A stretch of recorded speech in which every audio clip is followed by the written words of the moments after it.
lang kan omoy để chun zong zong te hia zayang u lalpa tu fakin kan tana nun na lu ahlan wangin at isen lui tiang imma silfai kan nisi van kwale tui ni na kan nei in chan dam tu hisen lu a tu thung tiang him wangin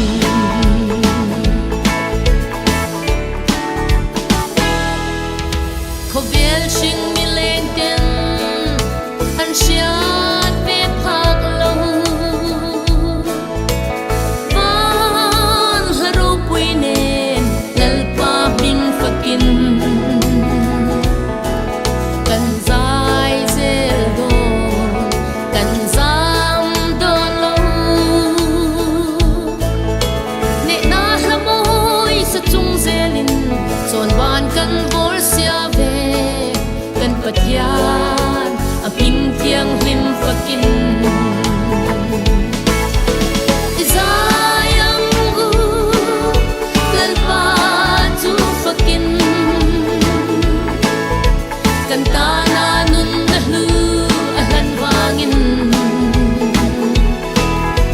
at isen lui tiang limma silfai kan nisi van kwale tui ni na kan nei in chan dam tu hisen lu a tu thung tiang lim wangin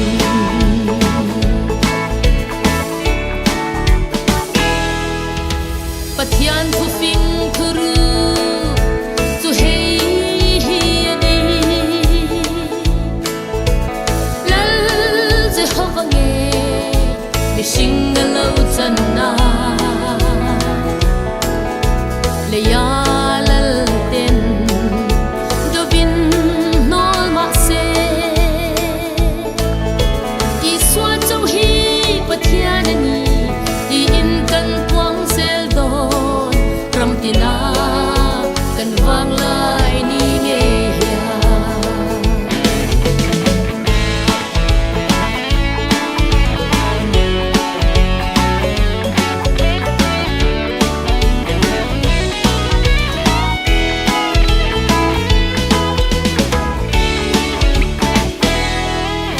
kan bi se thurin hi ipom te tang u thu tiam tu lalpa chu erin om si thu thung ro pui min pe ka wangin lan lu khum lu kan chang ve ang van ko ther mo ya khia biram no fakin kan sai tu ang zayang u lalpa tu fakin kan tana nun na lu ahlan wangin at isen lui tiang limma silfai kan nisi van kwale tui ni na kan nei in chan dam tu hisen lu a tu thung tiang him wangin